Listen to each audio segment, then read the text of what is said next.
Plaintiff Alice Moore is suing her niece, office manager Kimberly Kayla, for having her falsely arrested for an assault. Kimberly is countersuing, claiming Alice broke her arm. All rise.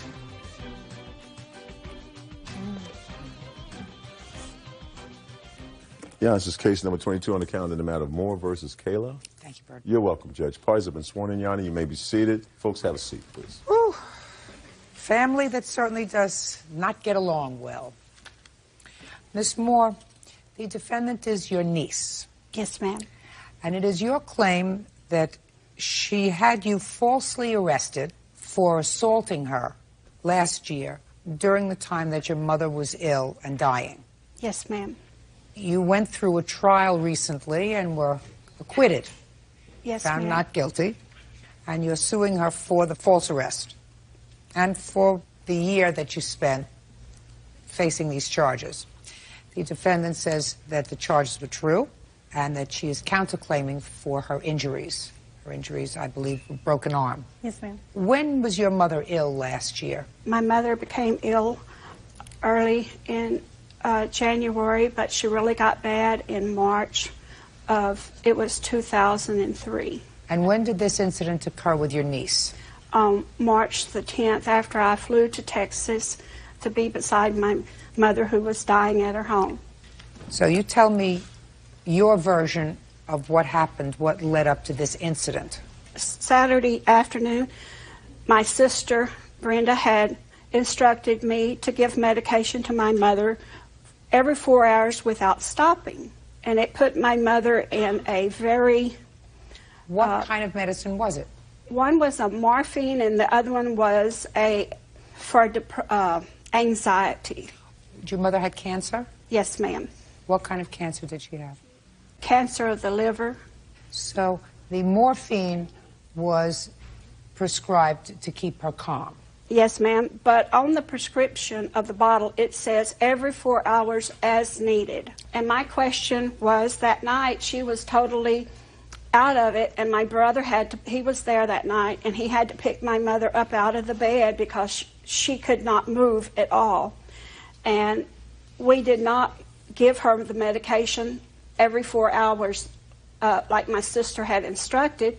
And I had asked my other sister in the morning about the medication. So that caused a problem with your niece? They were all upset because I would not give the medication like that. But anyway, Sunday night, I left and went out to another sister's house to rest. And when I came, that morning on Monday, my daughter and I came back in the afternoon, and I come to the conclusion I couldn't handle seeing my mother's death. Okay. Because of my heart condition and my nerves. Okay, you couldn't handle it. Okay. And I was talking to my husband on the phone, and I told him he could reach me. I was on the porch, and I told him he could reach me out at my other sister's. Brenda got mad at me, and I don't want to have a consultation with my mother dying. Why was she angry with you? What was she saying? She just felt that I was there trying to take over.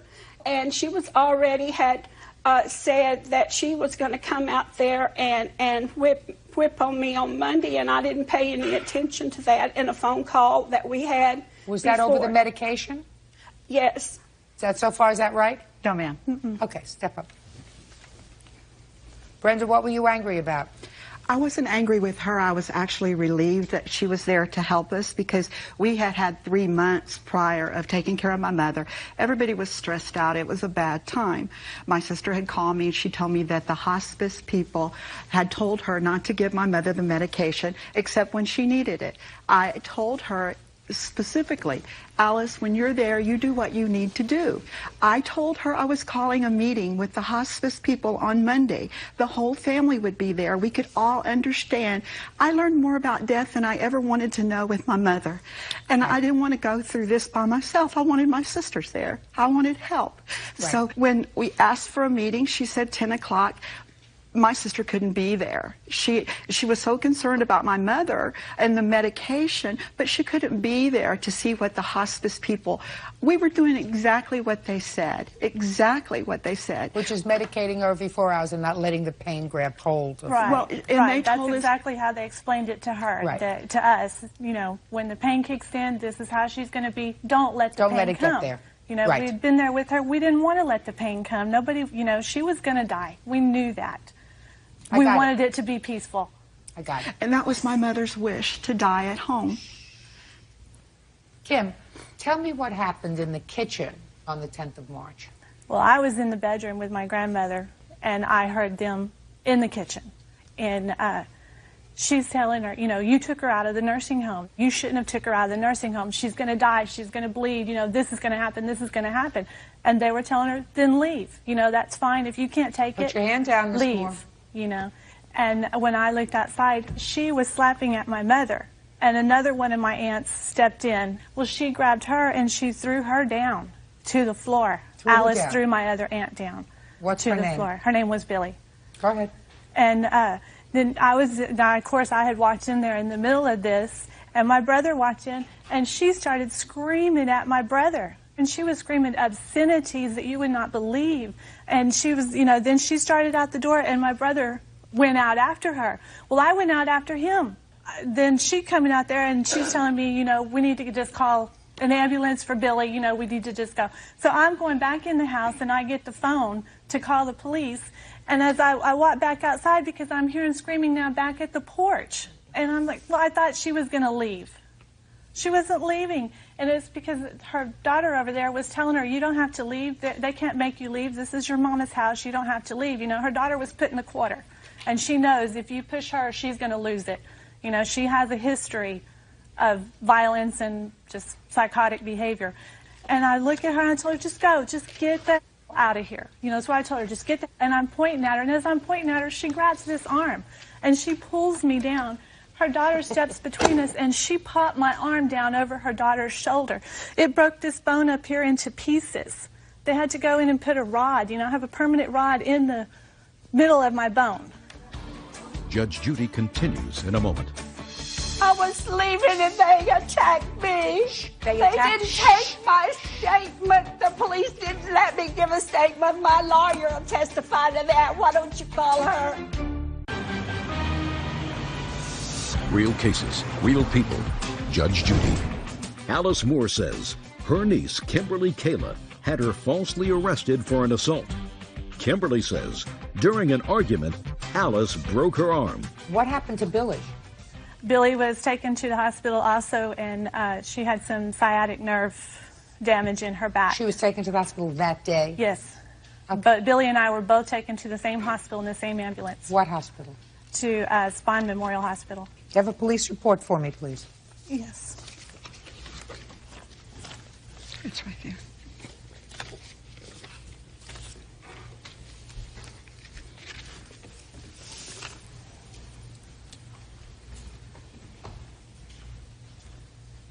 Okay, Ms. Moore, coming back to you.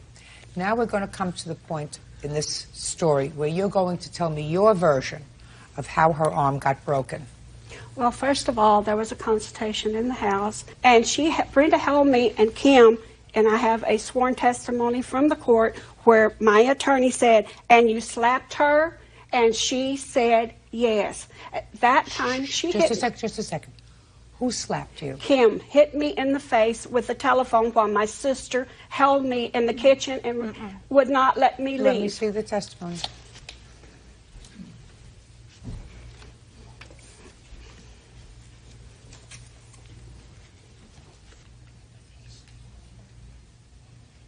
Oh, well, she says, do you remember slapping Alice? She said, yeah. I told you in the kitchen when she was pulling my hair and we were going back and forth. And you slapped her? Yes. But, Judge, I could not be pulling her hair. Just a minute. Don't explain. You have to read me the whole thing, Miss Moore. Okay. She didn't just admit slapping you. She said you were pulling her hair But and you were going back and forth and she slapped you. At the time she slapped me, I had my hands restrained by my sister Brenda. I would like you to tell me how her arm got broken. Well, from there, I went outside and was leaving. At that time, her brother stopped me from going to the car. He pounced over the porch and pulled his hand back to hit me. And you're looking at a guy, I wouldn't take my eyes off because he lifts weight and he could have killed me. And he said all kinds of things to me as I was trying to leave. My daughter stood in between us to stop it. Okay, so your daughter got in between you and her brother. Right. Okay. And as I was looking for my granddaughter, Kim. Just a second. If your daughter got in between the two of you, why didn't you go back to your car? I was going, but my granddaughter had the keys to my car. Where were you looking for her? Right there in front of my mother's house. Well, you just have to look. How old is your granddaughter? Is she a little teeny girl? Yes. How old is she? I thought she was about 11 or 12. That's what she looks like. How old? She just turned 18, Judge. So she was 16 at the time. 15. She hadn't turned 16 yet. 15 at the time. Well, you're not looking for her on the ground, madam. Listen to me. If you're looking for your granddaughter who's outside, and the people who are outside, according to you, your nephew, and your daughter, that's 3 people. That's who you told me were outside, and you were looking for your granddaughter around that area. That and doesn't make Kim sense came to me. off the porch, charged off the porch with something and hit me in the face, and I could not see. I put my hands up, and I have pictures of where she hit me in the head, and I couldn't see at that time. Just a second. Hold on a second. Show me the pictures that you have.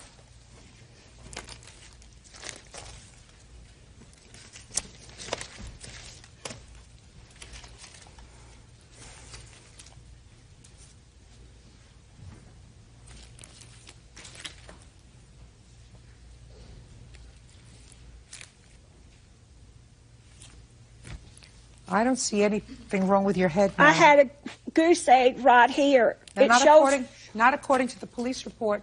The police did not come and check me out at all or anything. I went to the hospital, to the emergency room. Let me see the medical records from the hospital.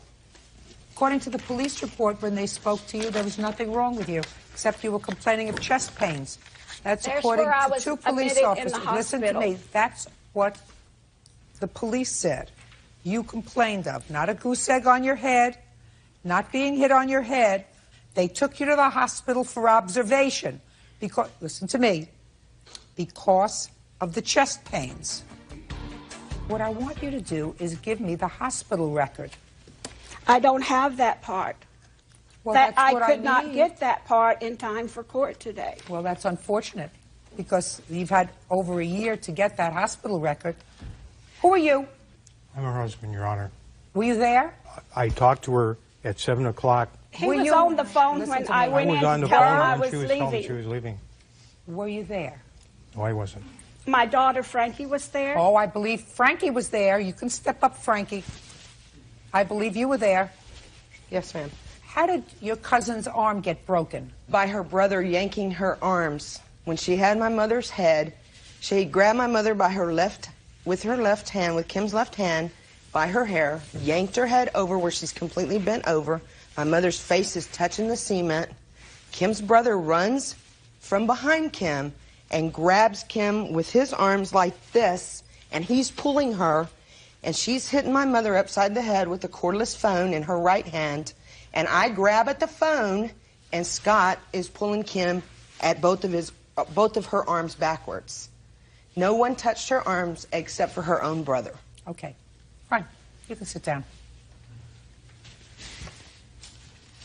It's very unfortunate when everybody gets stressed out in a situation where... What was unfortunate? I'm speaking. It's very unfortunate when people get stressed and angry because somebody who's close to them is dying. And put the picture down, madam. Pay attention to me.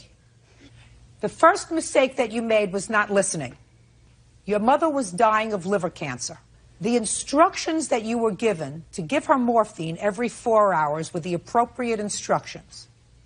I am not a medical person, but But unfortunately, I have been in situations where I know that you're not supposed to wait until you are in pain as needed when you are dying.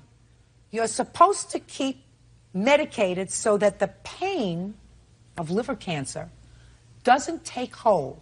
So these people were taking care of your mother for months before you got there. And then you pay attention, try to get it through. And then you come to the scene and decide, this isn't right. The medication says as needed. I'm not going to give her the medication every 4 hours. And everybody is annoyed at that situation because you're sort of a Johnny-come-lately. They've been there for months taking care of the situation, making decisions without you. They took care of, they were the ones who were up at night, they were the ones who were feeding, and all of a sudden you show up and decide to change the rules. Big mistake. You weren't saving your mother's life, Miss Moore. She was going to die. I'm speaking. She was going to die anyway. The question was she going to die peacefully and not in pain ever? Or whether you were going to try, your method of treatment was let her get a little bit uncomfortable and then we'll give her the medication as needed. Unfortunately, you made a mistake in your choice. I do not believe your daughter when your daughter says that you were beaten over the head with a phone, because there is nothing in any of the official records, including hospital records, which you had every opportunity to get over the last year and a half, that suggests that when you were admitted to the hospital for your chest pains, they noted bruising and swelling on your head that would be consistent with your being hit over the head repeatedly, according to you, and according to your daughter, with a cell phone. So I do not believe you were falsely charged. And I believe you broke her arm. Oh, ma'am, I believe not. that you... I'm speaking. I did not. I was leaving and they attacked me. Okay. That's all I was doing was leaving. You may have convinced you, Miss Moore. I didn't care about what medicine they gave Mother. They attacked me. They didn't take my statement. The police didn't let me give a statement. My lawyer will testify to that. Why don't you call her? Listen to me. I don't want to go any further with this, Miss Moore, because I'm speaking. I'm speaking. Speak. I swear I did not. Listen to me very carefully. Where's the Bible? I took a lie detector's test even, and I did not touch them. Your case is dismissed. Did you have any unreimbursed medical bills? Yes, ma'am. What were they? Unreimbursed medical bills. I have $7,000 right here. Judgment for the defendant on the counterclaim in the amount of $5,000. That's all. Step out. Parties are excused. You may step out. I never had the opportunity or to tell the police. Even my lawyer knew it because I was in ICU 3 days. She's always has to be the center of attention, as she's done this before. I was locked in jail for no reason, and I was denied even getting to see my mother while she was dying. She fakes the heart attack. That's her way, and we have papers where she admits that. She died while I was in jail because of my sister and her family. I was taken in an ambulance from her house. I never got to tell her goodbye. She is sick. She's mentally ill. And now the next case. All parties on Welton versus Lunaria Restaurant. Step forward, please. Harmonica virtuoso Danny Welton is suing restaurant owner Bernard Jacopi for not paying for his performance. Bernard claims the harmonica player's rude behavior caused customers to leave. Mr. Welton? Yes, ma'am. You play the harmonica? Yes, ma'am, I do. You do that for a living? Yes, ma'am, I do. According to your complaint, you had a contract with the defendant to play at his restaurant. We had a verbal agreement because Am I speaking? You had a contract with the defendant to play at his restaurant. Yes, ma'am. You played there. Yes, ma'am. He didn't pay you. That's right. That's what this case is about. That's right. He's got a defense, and he says, You didn't play and you cost them money. So, your agreement was an oral one. How much were you supposed to be paid? Initially, my band was supposed to get $350 for the band. I was supposed to get 85% of all covers. Mm-hmm. And also, I was supposed to be reimbursed for an ad I took out in the Hollywood Reporter. Mm-hmm. I got and also, something very important and very dear to me, he was supposed to feed my band and he gave them nothing. Nothing. No, that's not true. Even according to you, he gave them something. According to you, he gave them stale pizza. Yeah, well, stale pizza. That was nothing. They ate it. They spit it, well, actually, they spit it out. Mr. Welton, let me explain something to you, sir. We are not going to, in this proceeding, play with each other. Yes, okay? ma'am. This was for a one-night performance? A one-night engagement. And how many shows were you supposed to do in that one night? 2. And did you do the first one? Yes, ma'am, and it was packed. Packed. And then there was a problem, according to you, sir, with the second performance. So why don't you tell me about it? There was a drunken lady in the audience who started to heckle me. Mm-hmm. What did you say? You know, I'll be honest with you, Judge. I do not recall exactly. If I were to say exactly, I would be wrong. Okay, so you started shouting things. That's right. How long have you been a performer, sir? All my life. Since So I'm 3 years old. I assume you've had people do this sort of thing. Yes, ma'am. Okay, so And what I did know you how do? to handle them. So what'd you do? I start throwing lines back at her to keep her quiet, hoping that would squelch the problem. And her boyfriend got mad at me and threatened to charge the microphone. And I said, come on. You know, he was going to come up there. I was, you know, I wasn't going to back off. I've never taken a half a step backwards in my entire life. So what happened? Bernard closed the show at that point. Bernard, you closed the show down when was happening. We were forced to. Shh, shh. You closed down the show. Mm-hmm. Is that right? Very smart. Exactly the right thing to do. So what happened next? Well, actually, there weren't that many people there because it's kind of an early type supper club.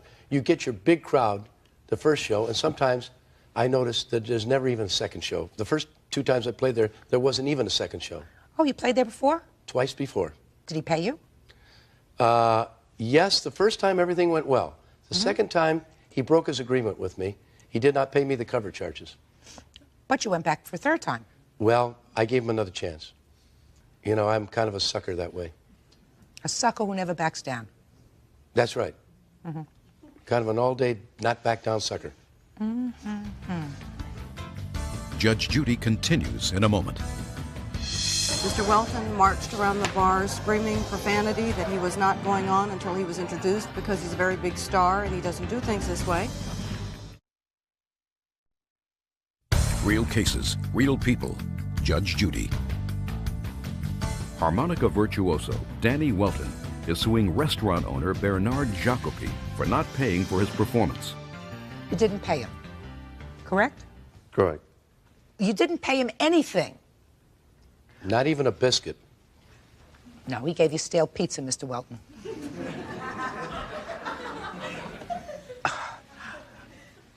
Mr. Jacopi, tell me why you didn't pay him at all. The agreement was for 3 shows, like every entertainer. He only did once. We had to reimburse the people that were there, and we had to turn away. You mean reimburse the people for the second show? For the second show. For the cover charge? That's correct. And we had to turn away all the people that are coming for the second and third show. We had to close the bar. We lost bar revenue, and we lost show revenue. In addition to that, his manager that is present had a tab for $80. Here it is, and he signed it saying he was going to pay it the following day, and never did come and pay it. Well, that's not his problem. He is not his manager's keeper. Well, he was representing Mr. Weldon. And in leaving the property, we have witness here. He assaulted our maitre d'. We have the copy of the security and the police report here. And it doesn't. Who's the maitre d'? I am. Step up, sir. What is your name? Gerard Buck. You have a complaint filed against this gentleman for assault? I did file a complaint, yes. How did he assault you? On the way out, he elbowed me very hard and kicked me. That is not true. We called security, made a report, and then filed a complaint with the police. Made a report with the police department. Were you escorting him off forcefully? No, you can't go near him. I mean, he's out of control. If I may, Your Honor? You are the manager? Yes, I am, Your Honor. You drink a lot. Pardon? You drink a lot. No, that wasn't just for me. That was for other people in the audience. Well, but you were buying. That's correct, Your Honor. Why didn't you pay the bill? Because he said he's not going to pay us. And I said, you can deduct it from what you owe us. Oh, was that what you said? That's exactly what I said to him. Oh, so you told him to deduct the $80 from the amount of money he from owed the us. $300. Well, there were 28, Your Honor, if I may explain. Sure. It's a small showroom with a large bar off to the right-hand side of the performers and a large restaurant that opens up during the performances. Your Honor. Just a second. What is your last name? Edel, Your Honor. E-D-E-L-L. Mr. Riedel, were you there when this incident occurred with this lady heckler? Absolutely. Well, didn't you tell Mr. Welton that he behaved totally inappropriately? No, I don't believe he did behave Sure he inappropriately. did. This man threatened him bodily. No, he didn't threaten him until he started. Oh, no, Your Honor. Mr. Riedel, just pay attention to me, Surely. sir. He's not a comedian. Yes, I am. He's a You are? He's also a comedian. He's a stand-up comedian, Your Honor. Listen to me. Yes, sir, ma'am. When you're performing, you're in somebody else's house. You, sir, are in his house. Yes, ma'am. He has invited guests into his house. A couple of drunken ones. That's possible. You weren't playing, sir, in a church. You were playing in a bar restaurant. And somebody was behaving badly. Excuse me. Don't say excuse me. I don't excuse you. Pay attention. You don't have to be a genius to figure this out. You just have to use a little common sense. If somebody is drunk in the audience, then what you do is you try not to have that escalate into a dangerous situation. Dangerous either for you, for the other patrons, for members of the band.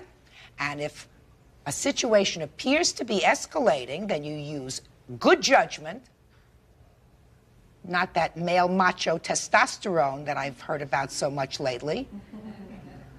You walk off the stage and you approach the owner or the manager and you say, there's this lady out there heckling me. I just taken a quick break. See what you can do about this lady because I can't continue to perform. You don't, sir, ask her boyfriend to step up to the mic so that you can do fisticuffs with him. No, he invited himself up to the mic. And no, you said, come on up here. Well. You know, it's like Dumb and Dumber. Judge Judy continues in a moment.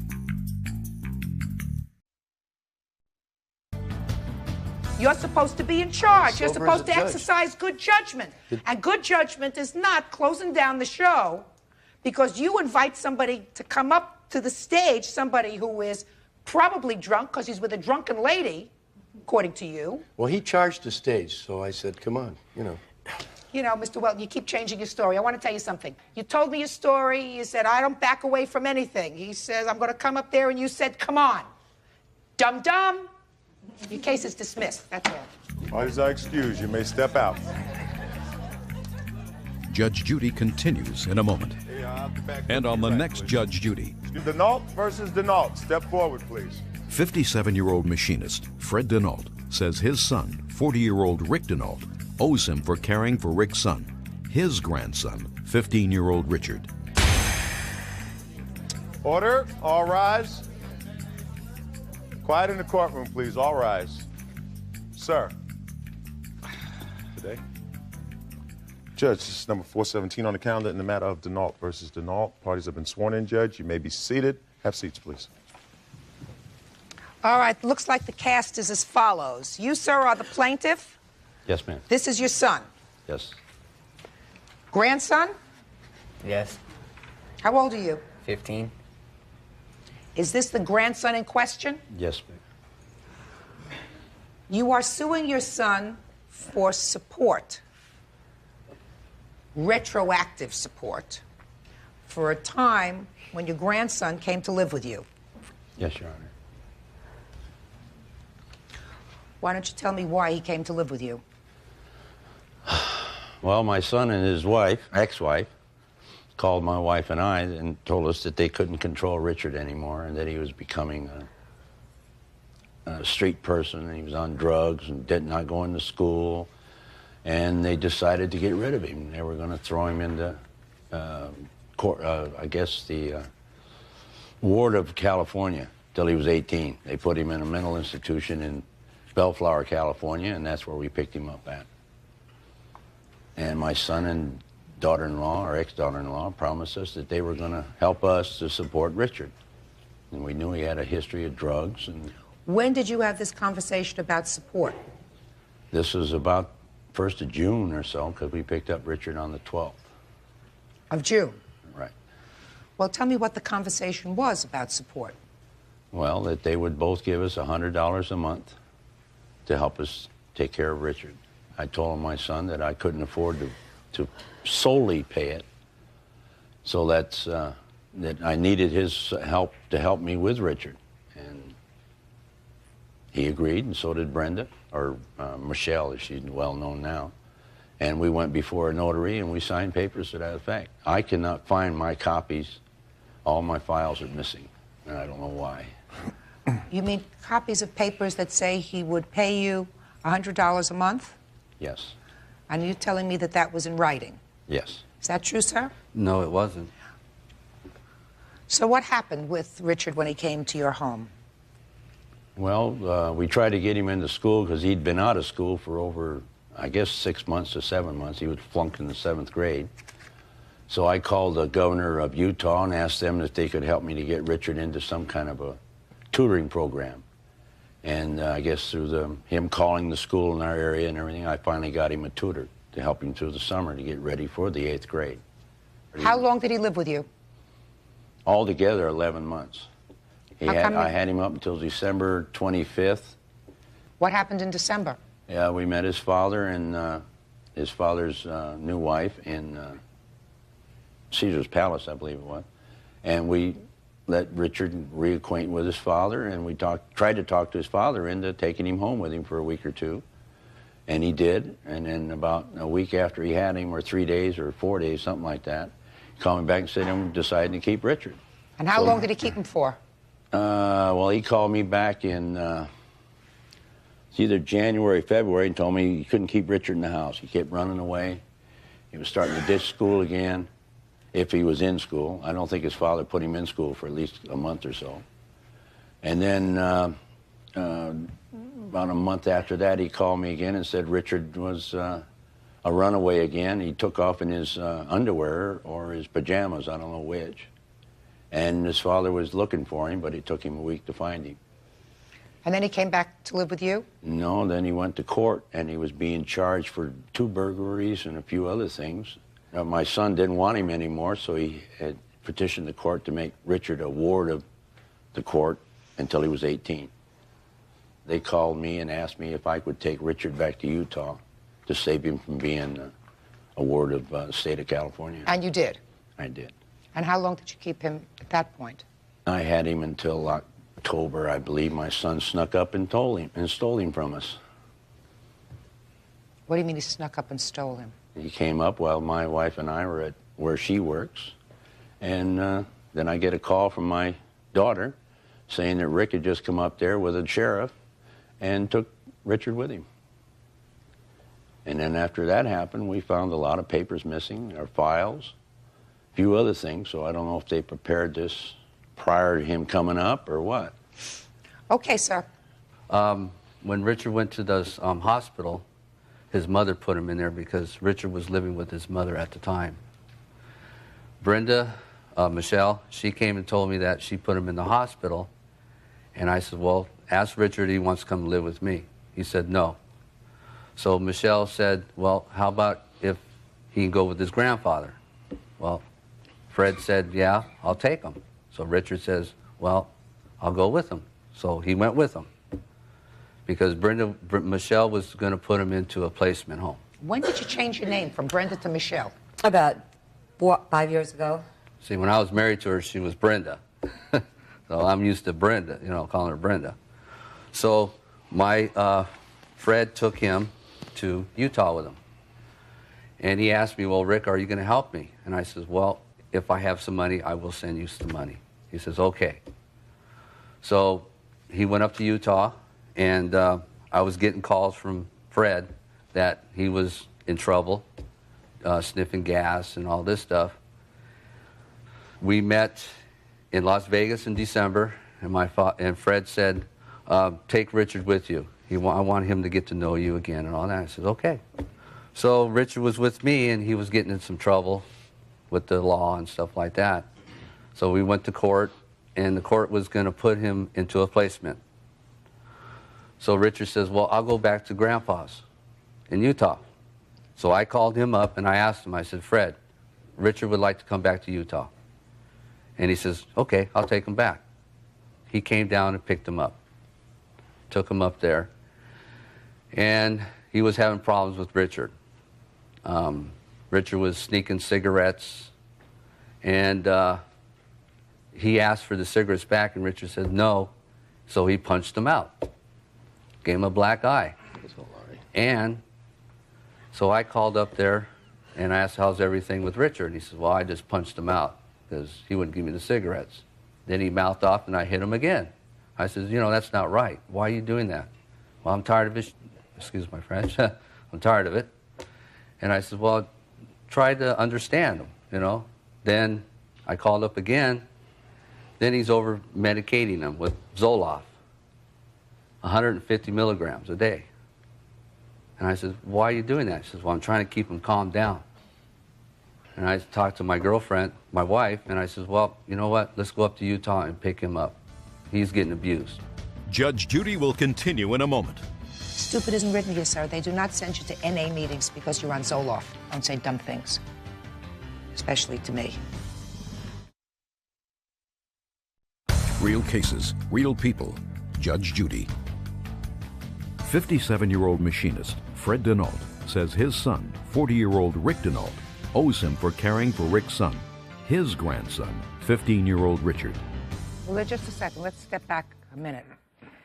The judge in the court in California permitted your son, instead of going to a juvenile facility, to go to live with your father. Is that correct? Yes. He was released to your father's custody, not to yours. Is that right? Yes. So you had no right to go and pick him up because he was, in fact, released to your father's custody. Right? Right. See, I didn't even read those papers, and I know that. Bird knows that, too, because we've been around the block. Mm-hmm. Except, didn't the court said they allowed him to go up there? Isn't that a different phrase? Allowed? Let me tell you what they did in the state of California. They saved themselves probably $100,000 by not putting him in a facility here at taxpayers' expense. They said, we're going to make it Utah's problem. We'll send him to Utah to live with his grandfather. Let me first discuss with you, sir, your countersuit. I'd like to get that resolved first, which is you're suing for mental anguish for your son. You want $2,000. You don't get a penny. Nothing. Okay. Your 15-year-old problem, you visited on your father and mother. They had their own problems. I assume you weren't a piece of cake to raise. You have other children, sir? Yes. How many other children? We have 3 others. And They raised their children. You were having a problem with your child. So let me tell you what you did. You were having a problem, you and Brenda, Michelle, Sonia, whatever her name is. You were having a problem with your child. You couldn't deal with it. So you call your father. Help me out, take him. Then you take him back. While he's in your care, goes out and he commits a couple of burglaries. Now the courts are going to take him. the courts have evidently decided that you are not fit to take care of him, and your former wife, Michelle Brenda Sonia, is not prepared to take care of him. So they call your father with your permission. And he takes him. And he can't control him. Neither could you. So where you get this countersuit from? You've been reading too many fiction books. But let's get to your lawsuit. How much money did you send to your father in the almost year that your son lived there? $100. Gift certificate for Sears, for JCPenney's. How many children do you have? How many do I have? That was I my have question. one. This one? Yes. No, he has 3 others that he don't bother to claim or support. Just a second. How many children do you have? I have one. You don't have 3 others? What is it? You don't Well, have I have another child, except she got remarried and she had the child adopted from her new husband. So that accounts for 1. And what about 2 more? 2 more? 2 more. You have 2 more? No. That you don't. I'm not talking about that you see, that you don't see, that you support, that you don't support, that you have. I have 3. Well. So I assume that since you say you only have 1 child, that I don't even have to ask the question whether you don't support the other 3 children. What kind of work do you do? I work for a company called West Sanitation and put air fresheners in restrooms. Okay, and how long have you been working for them? 6 years. How old are you, sir? 40 years old. You know, there comes a time when you have to stop visiting your problems on your parents. You've got a lot of other problems. Meanwhile, the one major problem that you have was a 15-year-old child. You asked your parents to take some responsibility for him, and then you had some financial problems, and in a whole year you sent them $100. You know, you can't feed a goldfish on $100. Well, He says something rather interesting, sir, in his answer, which I'm sort of curious about. Did you apply for welfare for him when he was living with you? Yes, I did. And how much did you collect for welfare while he was living with you? Esther, remember?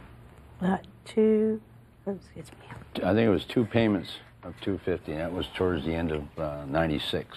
Yeah, I only got 2 up to, they helped me out with 2 months. 2 months. And how much did you receive for those 2 months? It was a total of $500, because it was $240 a month, so it was quarter $480. Yeah, because Richard had a $1,200 hospital bill when he was sniffing gas. Okay, but they paid that. Right, that's how we had to go for this. Judge Judy will continue in a moment. If he cared, he wouldn't be doing what he did to him up there in Utah. Beating him up, you know, giving him too much medication. Real cases, real people. Judge Judy.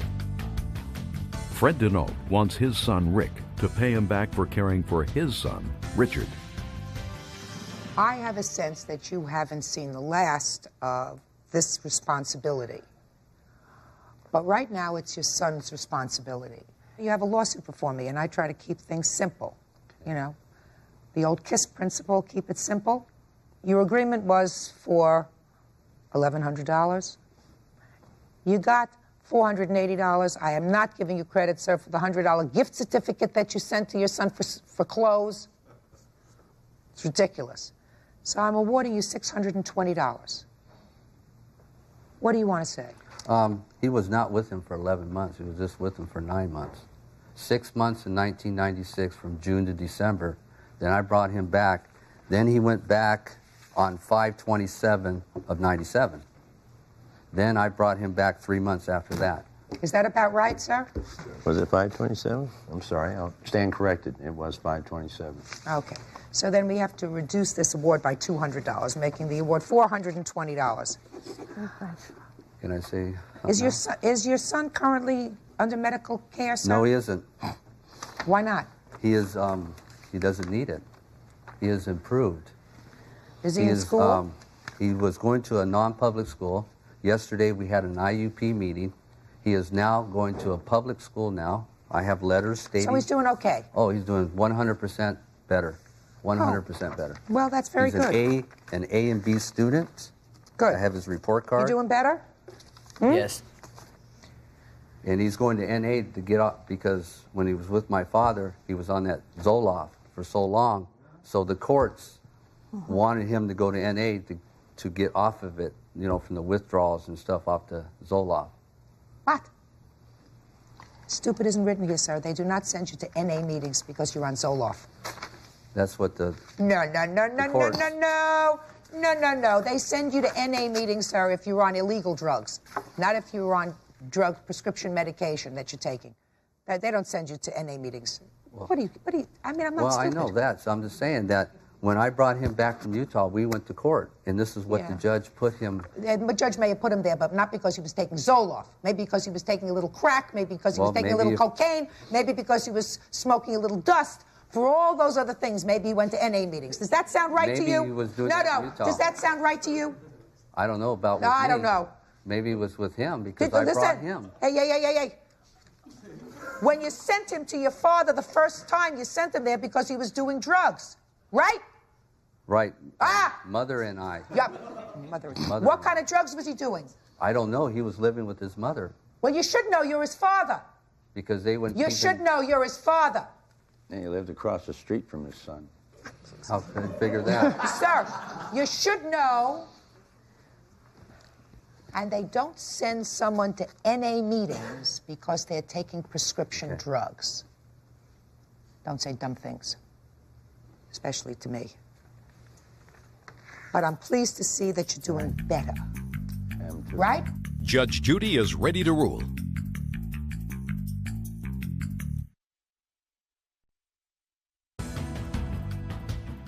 Seems to me that if it was recently that you spent some time with your grandfather and grandmother, even though you may not think so now, it may have been a good break for you, because if it wasn't for them, you would have been in juvenile hall, right? Yes. Huh? Yes. And that wouldn't have been a very good thing. No. You wouldn't have liked that, right? No. So they really saved you from going to jail. I went. What? I went. You went to jail. They saved you from spending more time in jail. Yes. Is that right? Yes. Did you thank them? Yes. Do you write to them? No. Do you think you should? They told me and my father they didn't want nothing to do with us. I think your grandparents probably would like to hear from you, even if it's just an occasional note. You think you can do that? Yes. Good. That's all. Parties are excused. You may step out. Judge Judy will continue in a moment. And on Scott versus Walker. Step forward, please. 22-year-old Sharon Mall Scott claims her husband's cousins, 16-year-old Tiara Walker and 14-year-old Tanisha Walker, stole her boots and jewelry. Tanisha Walker is countersuing for not paying her for babysitting. Order. All rise. Quiet in the courtroom, please. All rise. Your Honor, this is case number 431 on the calendar in the matter of Scott versus Walker. Parties have been sworn in, Judge. You may be seated. Ma'am, have a seat. Well, you folks are cousins, but clearly don't like each other. Is that a fair statement? No, I never said I didn't like them. That's a fair statement, Your Honor. I never said I didn't like them. Well, I just have a disagreement. Cousins usually don't resolve their disagreement in court. Mr. Scott, are you part of this lawsuit, sir? I believe so. None of this property that was taken is yours. Is that right? No, the boots and the earrings are not mine. Sit down. But I helped contribute. Sit down. Miss Scott, you allege, I assume, that this young lady stole certain things from you. Yes, she did. What do you say she stole from you? She stole my figure-8 earrings that I had purchased in November. They were diamond-cut figure-8 earrings. And she stole my Timberland boots. Okay. And you claim, how old are you? I'm 16. Your name is? Tiara Walker. Tiara? Yes. And you say, well, I have the earrings, right? No, I don't have the earrings. Who has the earrings? My little sister, Tanisha. Where is she? That Tanisha has the earrings, Yes. and she'll give them back when she pays $450 for babysitting, right? Yes. And as far as the boots are concerned, you have her boots? Yes. Yes, I do. And the reason I took her boots is because she borrowed my sneakers and didn't return them. Yes. My mother and my sister had to go up there and get them. But you still have the boots? Yes, I do. So why don't you tell me how this family tragedy began? Well, it all started in November when me and my husband and my 2 children went over Tracy's house for a couple of weeks to stay until my house came through. When I went over there, I took my jewelry off and I set it on the entertainment system. 2 days later, when I went to put my earrings back on, they were gone. I asked everyone in the house, did they know where my earrings was at? Everyone said no, including my husband. I called Tracy while she was at work, and she said she didn't know anything about them. I was hoping maybe she put them on to go to work in or something. So that was the end of my earrings. I moved out on December 2nd. I got my house. Maybe 2 weeks later, I moved away, and about a week later, Tracy called me saying Tiara ran away again. Tiara's a runaway. She ran away again, and did I see her, or, you know, did I know where she would be at or anything like that? And I told her no. And as the conversation grew on, she said, and she ran away in your Timberlands, my boots. And I was like, my boots? So, you know, I said, well, you're going to have to get me another pair. She said, no, she's going to have to get you another pair. Tiara's 16 years old. She's a minor. No. Shh. I'm sorry. Shh. Tiara is 16 years old. She's a minor. I don't expect anything to come from her. I expect it to come from her parents. Her husband, Tyrone Walker, said the same thing to me. He told me he would make sure that, you know, I would get my belongings back. Okay. So it's those 2 things. It's your boots and your earrings. Yes. Step up here. How did you come in possession of her earrings? Okay. Well, she left them, so I picked them up. She left them where? At my house. So I picked them up, and I said, well, Sharon, you know, kept telling me that she was going to pay me for babysitting her baby for her. Okay, I babysat, and I babysat. She never gave me no money for babysitting except for 2 times. So I just said I'd take her earrings just in place, you know, just in place of the money. But I said I will return them when she gave my money. That's a lie. Just a second. Who did you say that to? To you? To yourself? I told my mom, and I told her boyfriend. You picked up the earrings. What did you do with them when you picked them up? Nothing. I put them up. Put them up where? On top of the refrigerator. What'd you put them up on top of the refrigerator for? Because she wasn't getting them back. She wasn't getting them back? Yes. So you stole her earrings? No, I did not steal them. Oh, I'm telling you that you did. I'm telling you that you stole her earrings. If she owed you for babysitting, you have the perfect right to say, you didn't pay me the last time for babysitting, and I'm not going to babysit for you again until you pay me. You don't wait until, according to you, she owes you $450 for babysitting. Said $330. I didn't say $450. Well, I have a countersuit here for $450. Well, they must have. Shh. And that's made up nonsense and say, well, that's the reason that I took the earrings. Excuse me, can I say something? Yeah. Sharon had told my daughter on several occasions that she would pay her money for watching her daughter. Okay, yes. Tanisha agreed to it. Sharon knows that my daughter... No, don't talk to each other. Twice. She paid my daughter 2 times out of maybe...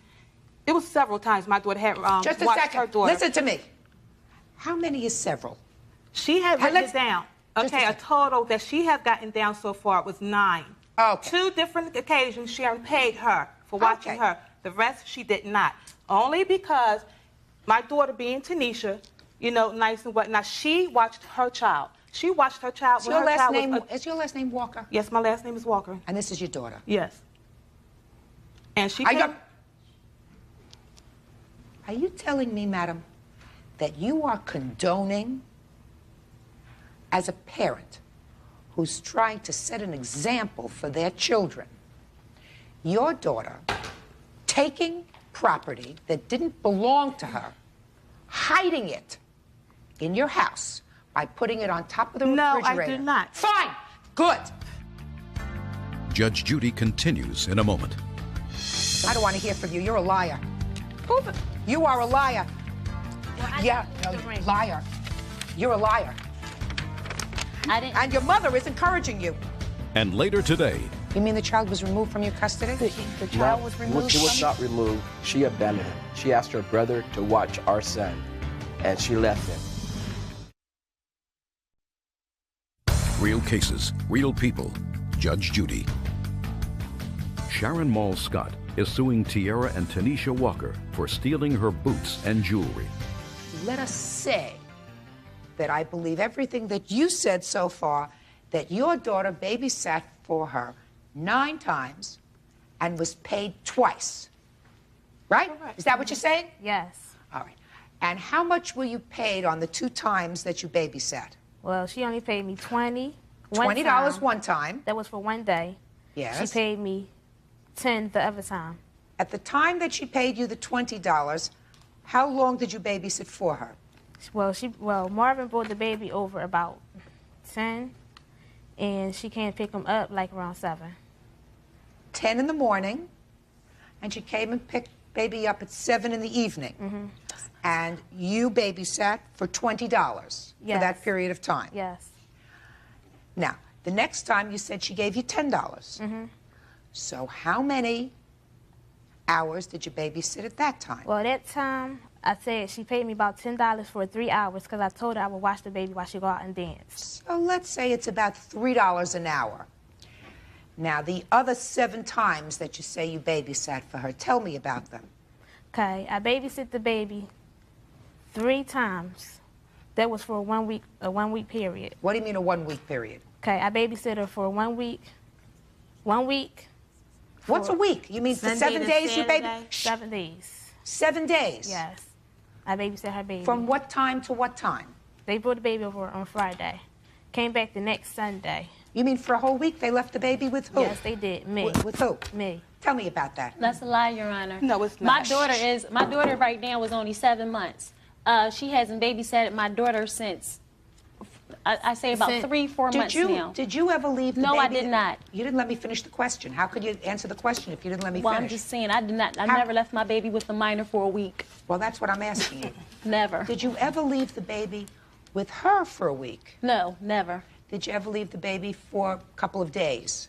No, never. I will always, if she watched my daughter, it would be a couple hours, time period of a couple hours, and I would go pick her up, or my husband would go pick her up. Let me explain something to you. Tanisha? Yes. Your counter suit is for $450 for babysitting. That's what you filed. I filed According to you, $330. let's make it $330 then. So that's even less. According to you, at $3 an hour, which is what you would say you were paid the last time, you would have had to have babysat for her 110 hours. No way. Now listen to me, Miss Walker. I would suggest that you try to tell your daughters that if they have a dispute with someone, they do not resolve that dispute by self-help, which is what your daughter did. Your daughter took property. She stole it. She stole it. It didn't belong to her.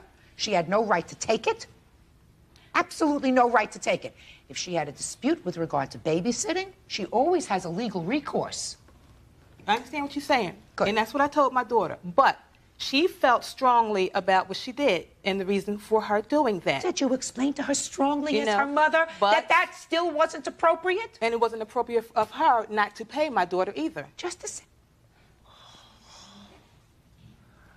Miss Walker? Yes. You got a problem, madam. Your problem is if your daughter believes strongly in the virtue of her position, you have to explain to her as her mother that whether she believes strongly in it or not, she's wrong. You don't take property that doesn't belong to you because she may have a dispute with your daughter. Put your hand down. I'm not finished with you yet because we're going to get back to the boots. Your Honor. Also, Tanisha had 2 rings that belonged to me. Just a second. 2 rings, a pair of earrings in my boots. And what about, well, you're absolutely right. You have 2 rings? Yes. Who has rings? I have them. You have the rings too? Well, she let me hold them. And she never returned them. Because what you did to my sneakers. That's why I didn't return them. You also have her rings because of something she did to your sneakers? Well, she let me hold them. She never asked me back. She never asked me. Where are they? I don't know. They lost. Now, the rings I was willing to pay for. Hey! What do you mean they're lost? They're lost. I don't know where they at. I didn't wear them personally. Now you. Why did you take her boots? I didn't take her boots. You were wearing her boots. It says here that you were wearing her boots. She left them over my house, Your Honor. So I wore them when I left. But she never did ask me for them back. You never asked me for them back. Just a second. Did you get back a pair of sneakers? I had to go get them. Just a minute. Did you get them back? I did. Did you return the rings?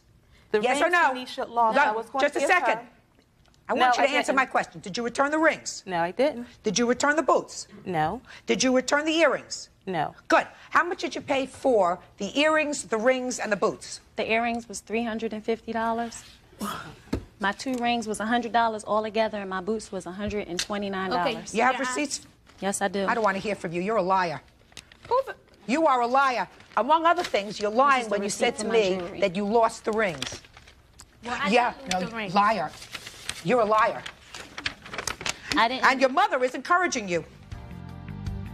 Judge Judy continues in a moment. Their mother is right now sowing the seeds of disaster with these 2 girls. And later today, What about the women who abuse guys financially, emotionally, every way they can, you know? And this snake right here has done that to me. real cases, real people. Judge Judy. Sharon Mall Scott is suing Tierra and Tanisha Walker for stealing her boots and jewelry. So your entire suit is for $579. Is Yes, that correct? You don't straighten your girl. I'm just telling you this. You don't straighten your girls out fast. You're going to find yourself standing in court with them a lot. Exactly. A lot. Mind your business. Hey, See? shh, don't start up with them. Her mother, their mother, is right now sowing the seeds of disaster with these 2 girls. She's already getting payback time, big time, with this one who ran away. 7 times. This one isn't far behind. Judgment is for the plaintiff in the amount of $579. Your counterclaim is dismissed because I don't believe a word you say. Parties are excused. You may step out. You better not go home. Out the bed. And now the next case. Parties on Malden versus Branch. Step forward, please. 37-year-old heavy equipment operator Ray Malden is suing his estranged wife, grocery clerk Catherine Branch, for stealing money orders. Catherine is countersuing Ray for taking all of their possessions. This is not a very difficult case. I just have a few questions. Are you 2 people still married to each other? Yes, we are. I filed papers for a divorce, and it's in default right now. We both filed paper for divorce, and we're Well, both it's clear. we're legally separated. When did you separate? First time, second time. Second time. Probably in October of '94. Miss Branch, stop Yes. playing with your papers. Oh, I'm sorry. When did you separate for the last time? For the last time, it was in 1997, I believe. It was in January of 97. I Well, filed papers for legal I didn't ask you separation. when you filed. When did you last live together? I have the date in my papers. It You was don't in remember the January. year? It was in January of 97, I believe. He says 94. Did you live with him, according to you, in 97? No. Did you live with him? Yes, Madam. I did. Where? No, I didn't. Excuse me, ma'am. I'm sorry. It was in 95. I apologize. 94, 95. All right. So now we It's understand. in my papers. You don't have to look. Shouldn't have to look in your papers to know when the last time you lived with your husband was. In what year? 94, 95, 97. That's a wide spread. So you've been separated for apologize. several years. Correct? Several years. Yeah. He says that when he was giving you a lift somewhere, he had just purchased 2 money orders, the amount of $350 apiece, 370, ma'am. $370, and that you stole them from his car. Yes, I did. I took the money orders. Well, you had no right to do that. No, I didn't. So then you have to give him back the money. Good. And this is a very easy case. I have a reason why I took the money orders, ma'am, Your Honor. There's no reason for taking money. I mean, I read this, and it's, you know, you said he left you alone with a baby, and he didn't provide support, and he didn't do all these things. He didn't do all, that's what courts are for. That's why you take him to court. You take him to court for child support. You make sure that he pays it, because that's the child's right to be supported. Yes, Your Honor. But you don't resort to self-help. Yeah. That's stealing. And How many children do you have? I have 2 beautiful boys by him. Okay. You pay child support, sir? Yes, ma'am, I do. How much do you pay?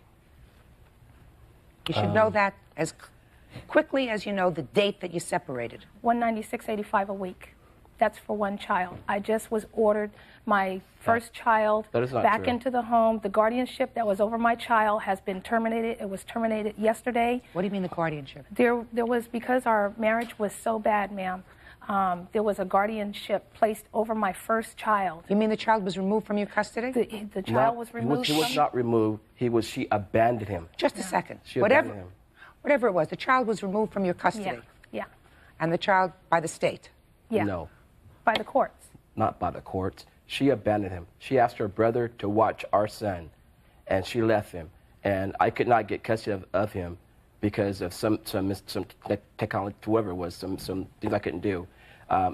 Anyway, we went to court yesterday, and she did get custody of him. But there has not been any order made yet. And I am paying child support for my second son. According to you, he's paid. He's paying for alimony and for the child support for our second son. And well, the first son wasn't with you. The first son was in placement. No, I've been battling for my first son for the last 5 years. I don't care whether you've been battling. You didn't have that child in your custody. Yes, ma'am. So he's been paying alimony, and he's been paying support for the second child. Yes, he has. Fine. You had absolutely no right to take this $370 in checks, and that's what it totaled. Correct, sir? $370, yes, ma'am. $370. Judge Judy continues in a moment. I know her past life, her life now. And like I see, she ain't changed nothing. Ain't nothing changed about her except this fake facade she has everyone to believe.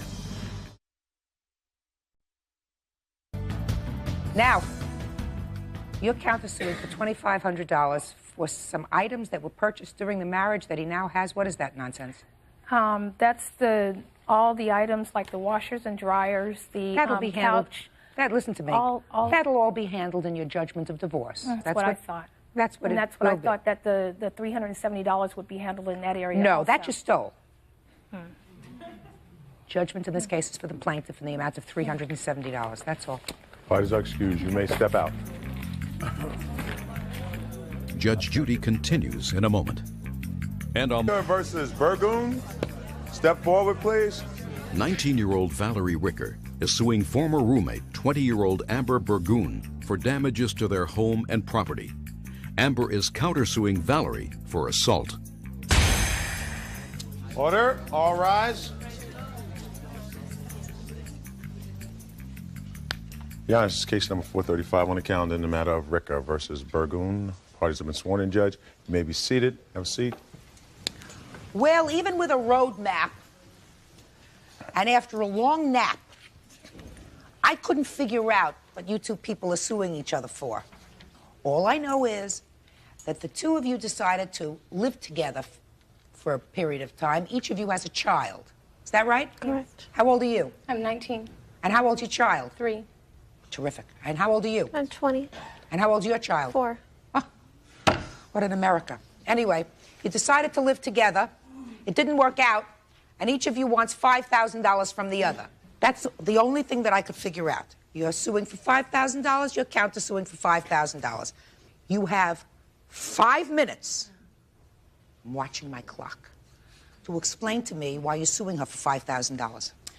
I am suing Amber because when she asked me to move in with her, my agreement with her was the only way that I will move in with you is if Louis is not there. There is no drugs in the house. I do not want your dog there. I do not like dogs. Louis is the boyfriend? Yes, that is her boyfriend. She said, okay, he won't be there. The dog will be gone. And Mr. Lopez, the owner of the property, does know that you will be living here. Well, none of the above happened. She didn't let the landlord know that I was there. My mother spoke to the owner of the property, and he said, no, I did not know. There's 8 people living in a 3-bedroom house. Okay, the dog has attacked the mail lady and another mailman, a substitute. I told her, Amber, you know, it's not fair. We don't get our mail because of your dog. Take care of it. I told her, split the bills up evenly. She didn't. Her boyfriend was there 90% of the time. If it wasn't her boyfriend, it was her brother, 13 years old, not in school, watching TV, playing video games, eating the food. She didn't pay for any of the food. One time, $30. The rest of the food was bought by me. The electricity, I'm not paying for her boyfriend and her brother. She wants to divide it up evenly, divide it up by 8. Her brother, her daughter, her boyfriend, my daughter, me, and the other 2 roommates. That's how it should be divided up. If she's charging for us, for her boyfriend to be there and her brother to be there, that's what I think. Why didn't you move out? I gave her my 30 days notice. Just a minute, how long did you live there? I lived there for a month. So what are you suing her for? Because she had broken my bedroom window trying to move her stuff, or her boyfriend's stuff, and because it was raining and the weather damage, she said she would get it fixed. As a landlord, she has to. Why didn't you put a cardboard there? I put up a piece of paper. She told me, take it down. I'm going to get it fixed today. She never got it fixed. Just a second. You go into a store, you buy a piece of plastic, you put it up on the window. So what you're suing for is for damage that was done to some of your things because of the broken window. Because of the weather. Because of the weather. Because the weather came in through the broken window. Okay. So that's what you're suing her for? Yes. Okay. And what was damaged? My VCR. I have a statement, an estimate from the company. You have a VCR, for what else? $99, brand new, I just got for Christmas. And what else? And my TV. The TV, they said, unfortunately, there was nothing wrong with it. It had dried out. The moisture had dried out. $114, it says on here. $114. So where do you get $5,000 from? Well, that's a nice round number. Now, what are you suing her for? I'm basically suing her for the money she owes me for what she didn't pay rent. She put a stop payment on the check. She did beat me up in my own home, in my hallway.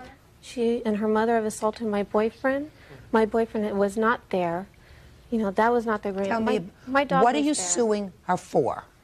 I'm just suing her, you know, to protect myself. My property was damaged. I had to pay for that when I moved in. I'm forced to move out of my home.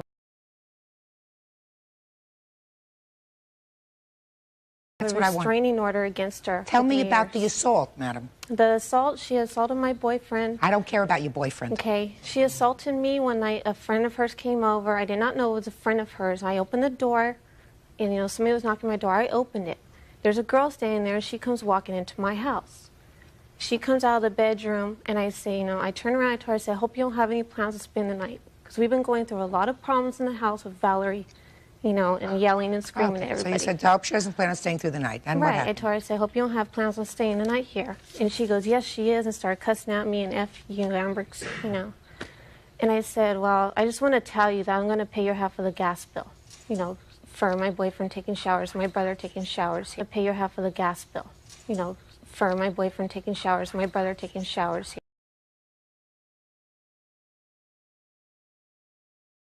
On my face, I kicked the bottom of the door once, and I said, look, don't slam the door, I'm trying to talk to you. She came out with full fists, pinned me in a corner in my hallway, and started hitting me and pulling my hair and kicking me, and it took 3 people to pull her off of me. You have medical bills? Yes, I do. Let me see them. You want to tell me about this assault incident? Your Honor, my best friend, she's right here, came over because we were going over to some boy's house that night. She came, she knocked on the door, said to her daughter, oh, she's so cute. Is that your daughter? How old is she? Hi, Judy. My name is Marilyn Embry. I'm a friend of Valerie's. I came over to her house. It's been the second time I've come over there. I didn't know the problem was that bad between the 2 of them. I knocked on the door. She was kind of rude when she opened the door. I said, hi, is Valerie here? She said, yes, she is. And I said, oh, is that your daughter? She's really cute. She didn't respond to me. Valerie came outside. I did have an overnight bag. Stop playing with the papers, please. I had an overnight bag, but I had no intentions on spending the night. I thought maybe because we were going to come back late. I didn't know it was going to be that big of a deal. Well, she said, I hope you don't plan on spending the night. Valerie says, yes, she is, and I don't think I need to talk about this with you anymore. Her and I walked down the hallway into her bedroom. She was still yelling, and Valerie's yelling back, I don't want to hear it, I don't want to hear it. We go into her room. She shuts the door and locks it. She's still screaming, don't effing slam the door in my face. She kicks the door maybe once or twice. I really don't know how many times. Valerie opens the door because she thought the door was going to break. I thought the door was going to break. Well, her daughter's standing right next to her the whole time she's doing all this, and she's a little girl. We opened the door. She pushed Valerie. Valerie pushed her back. They both started fighting. It was mutual. Yes, Valerie was hitting her more times than she was hitting her, but I mean, we assumed that she was really going to hurt Valerie. She came to the door and kicked the door. I started pulling them apart, and then her little brother came out, and I just kept trying to break it up, and then the rest of the roommates came out, but she didn't want to attack her or anything. What you're saying was she came to the door. She came to the door. She kicked at the door. When she opened the door, she pushed her first. She pushed her back, and they started to fight. And she was punching her more than she was getting punched. Judge, that's what you just said? Yes. That doesn't make any difference. Okay. Who was winning the fight doesn't make any difference. Judge Judy will continue in a moment. She's quite responsible. Oh, yes. And later today. Everybody is out to make a buck on somebody else's sorrow, sadness, hopes, dreams, aspirations. Yours is one of the worst kind. Real cases, real people. Judge Judy. Valerie Ricker says her former roommate, Amber Burgoon, damaged her home and property. Amber says Valerie assaulted her. What else are you suing her for? That is all. Good. It's easy. Does it look? I have something to add to it, if I might, please. About what? About the situation with the altercations, the trouble with Valerie. What's the difference of the trouble with Valerie? Madam, you're her mother? Yes, I am. Why wasn't she living with you and your grandchild? Because she's an adult and she can She's not an adult. her own way. She's not an adult. She's a teenager with a 3-year-old child. She's quite responsible. Oh, yes. Who do you work for? I work for Vaughn's. And you make enough money to take care of you and your child? Yes, I do. Really? Yes, She's I do. on ADC. Yes, I also am on aid. So you get welfare? I'm on aid, plus I work because my child's father does not want to Just a support second. her. Just a second. You get welfare and you work at Vaughn's. Yes. Right? Yes. And you think that that's totally responsible. That's why she's a mature adult. That's why she's not living with you with her grandchild. So you allowed your grandchild to go and live in a house where there were 8 other people living. No, there was not 8 other people living there at the time. See, that's what... Just a second. How many times did you go over there to see the living conditions? Numerous times. Every day I was there. Well, if you were living there and your daughter is telling me that there were 8 people living in this house and a vicious dog, why didn't you take your daughter and your grandson after a day and say this is not an appropriate place for you to live? We did. And should she come home? Yes, I Yes, did. No, she didn't. She said she stayed there for a month. in my house after the point. She said she stayed there for a month. So I don't see the reason for a lawsuit. I don't see where you get $5,000. I don't see where you get $5,000. You tried living together. It didn't work out. You went home to your parents, correct? Goodbye. Thank you. Parties are excused. You may step out. And now the next case. Parties on Bartnoff versus Talon. Step forward, please.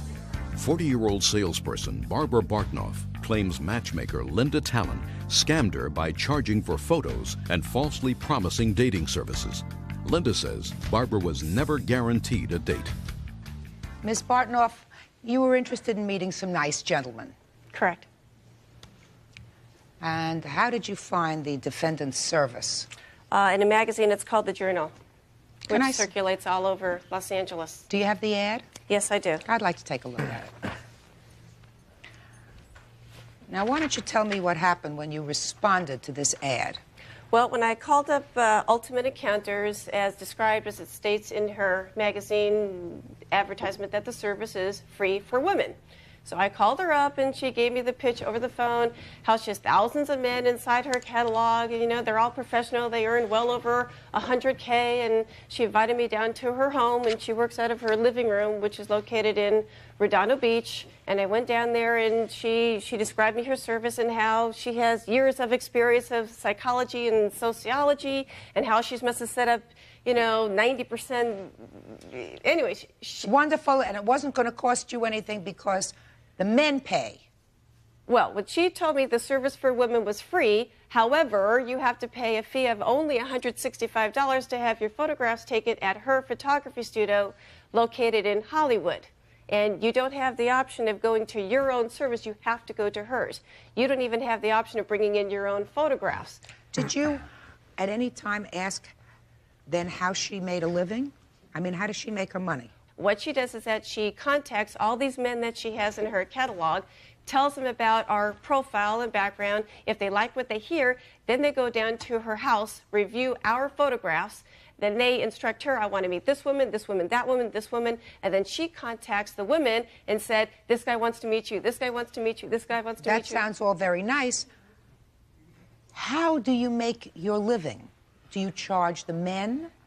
Yes, Your Honor.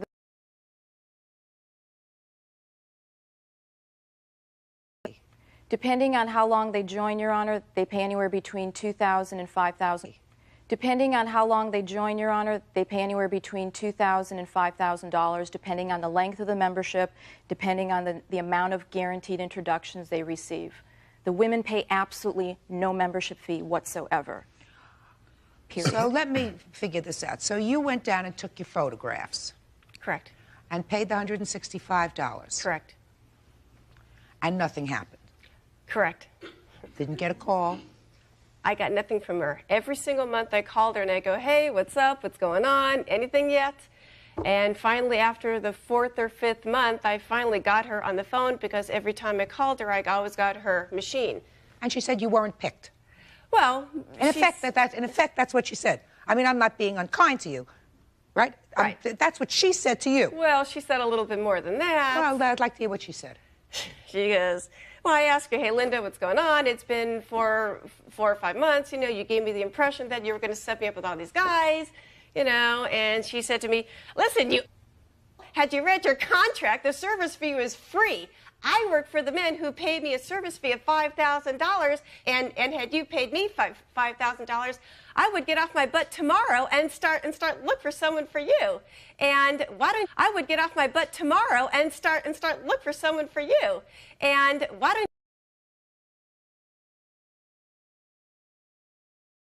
on me? You know, and I'm just going, real nice woman. So I called her back up. I go, Linda, listen to me. All I want to know, how many men did you potentially introduce me to? What did you call her back for? Well, I was just kind of curious, how many men did she present me to? Yeah. 1, 2, 5, 50? I don't want to hear you anymore. I really don't want to hear you anymore. Judge Judy will continue in a moment. That, madam, is a kickback. Do you tell them you're getting a kickback from the photographer? Good. Real cases, real people. Judge Judy. Barbara Bartnoff says she was never called for a date. Now she wants matchmaker Linda Talon to return the money she spent on photos for the dating service. How many women like this paid you $165 to have their photographs taken? I've been in business for over 6 years. This is the first time this has ever happened. Well, maybe because the other ones were embarrassed.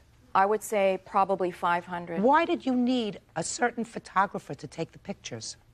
The way that I do that is because when the men review the files, they're very visual. I can guarantee they have not been airbrushed or retouched. They feel comfortable when they go and meet the women for dinner, that they will not look different. They will not be disappointed. Well, listen, just a second. We may talk a good game. I guarantee you on your best day, you're not as smart as I am. You are seeing the product in your office. If the product comes in, the lady product, you don't mind if I refer you, for the purposes of this argument, as a product, you can see what they look like. And if they bring you a photograph and say, well, here are my photographs, and you look at it and say, babe, this is airbrushed, or this looks like you when you were 12, can we get some more updated pictures? They can go out and do that. So that's the assurance that you need because you're meeting the person. She came to your home/office. So why does she have to take pictures for $165? I just explained to you so the men feel... Baloney! Because what you're saying to the men is, I've seen this person. They come to your home/office and they look at the photographs, and what you're saying is, I have seen this person, and this photograph is a fair and accurate representation of what they look like. I wouldn't allow a photograph to be placed near somebody that's 10 years old. So you're a scam artist because you're using this photography business as a way of making money. I disagree. Your service, oh no, you don't have to be a genius to figure that out. Cost her $165 and she got absolutely nothing from it. She's perfectly attractive, upbeat kind of gal. People wouldn't know that she's an upbeat kind of gal from a photograph, but she's certainly a perfectly attractive lady. She spent $165 and got absolutely nothing from you because, as far as I'm concerned, you're operating a scam. Can I interject, Your Honor? Yes. Charges $3,000 with 0 guarantees, and they make you go to that one photographer for $250, like it or not, no guarantees. And I personally got married through them. Well, I want to tell you something. So they do the same routine. So I what want I'm to tell doing... you something. Just because one company is scamming for $250 and one company is scamming for $165, that doesn't make it right. That doesn't make it right. And I'm not even going to ask you how much of that $165 ends up in your pocket. Because I don't like people to commit perjury. Dear. Your Honor, there were no guarantees Did you hear what I said? You want me to ask you the question? How much of that $165 ends up in your pocket? Judge Judy is ready to rule.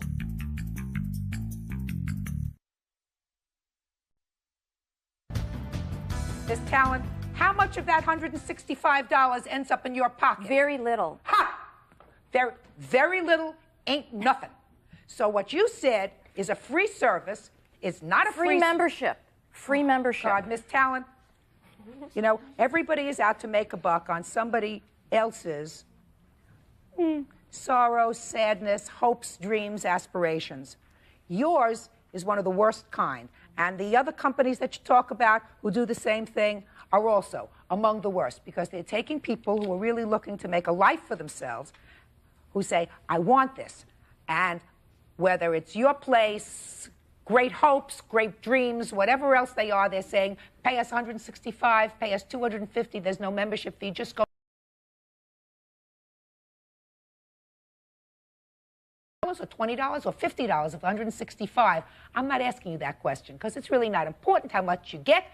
You've already told me you get very little, which means you get something. That, madam, is a kickback. Do you tell them that? Do you tell them you're getting a kickback from the photographer? Good. $165. That's what you're suing for. That's what you get. That's all. Parties are excused. You may step out. Judge Judy will continue in a moment. And on the next Judge... Jeff and Lori Haskett say neighbor Carol Woolfolk slandered and defamed them in a letter circulated throughout their neighborhood. Carol is countersuing the Hasketts for discrimination and harassment. Order. All rise. Quiet in the courtroom, please. Your Honor, this is case number 432 on the calendar in the matter of Haskett versus Woolfolk. Parties have been sworn in, Judge. You may be seated. Ladies, have seats. All right, Mr. and Mrs. Haskett, you are alleging that the defendant, who I assume is a neighbor of yours, has defamed you by sending out a series of letters about you to neighbors and one to an employer. Do you have copies of those letters? I certainly do. May I see them, please?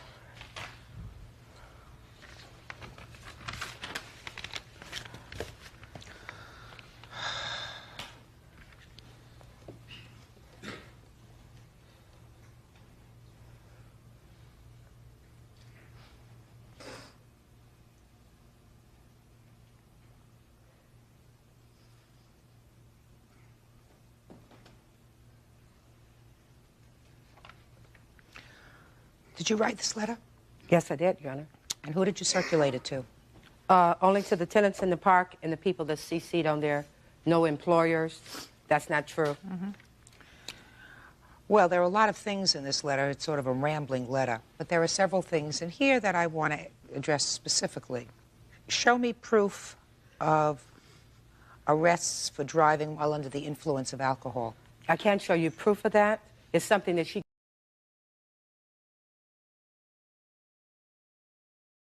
No, did she? Just a second. Did you have any written proof that she or her husband have arrests. I didn't say her husband. I said she specifically. She has arrests for driving under the influence. No, this was something that she told me She specifically. has arrests for driving under the influence. No, this was something that she told me. If it's a lie, she told it. Did you ever tell her that you were arrested for Yes, driving? sir, I did. Why did you tell her that? Okay, because... Was it true? Yeah, it's true. Okay. But that's my business. Just a second. Loss of custody of her child.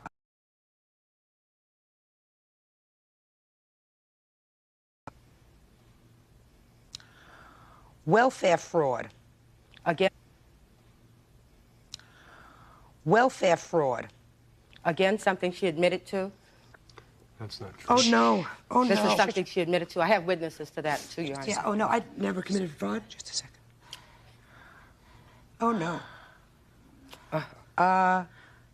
Eviction after eviction. The last several years. Okay, can I tell you why some of these things I know? Over the past few years, I worked legal at some time, and they were thinking about having me do a bankruptcy for them, okay? And this is all the information that came out during that time when they were trying to tell me about their bankruptcy. Yeah. Okay. Ms. Woolfolk, I have a couple of questions. I mean, there are a lot of things in this letter that suggest that you people don't get along as neighbors. Don't at all. You're right. And that you intend to pursue this matter legally, and that, according to the letter, you are trying to get a restraining order against the plaintiffs. Just pay attention. You are trying to get a restraining order against them to stay away from you and your property. Exactly. And I assume that the thrust of this letter, you say, which brings me to the focal point of this letter, that you are trying to get a restraining order and request the assistance of, I assume, all the people that you sent this letter to. Should you see either one of these two people in or near my property, please call 911. That's correct. Right? Continued harassment. Just a second. Intimidation. So my question to you is, what do the following things have to do with you? DUI arrests, loss of custody of her child, welfare fraud, eviction. What did they have to do with me personally? Yes. Or the sale. Shut it. Okay. They have, personally, they have nothing to do with me. Good. So what do they have to do with the focal point of this letter? The focal point of the letter was to say these people are intimidating me, these people Well, you've are said harassing no. me. You've said that. That these people are accusing me of calling a social worker. Did you read that part? No, They're accusing me of turning them into welfare fraud. No, listen to me. I'm not addressing that. Okay. I'm looking at this letter, and you say that they have done and said a lot of very hurtful things, hurtful and harassing things Yes, to you. that's true. None of which is germane to any of these acts that you attribute to them. The DUI arrests, the loss of custody, welfare fraud, anything else. That doesn't have anything to do with what you're complaining about. So you gratuitously put that in this letter. No, that's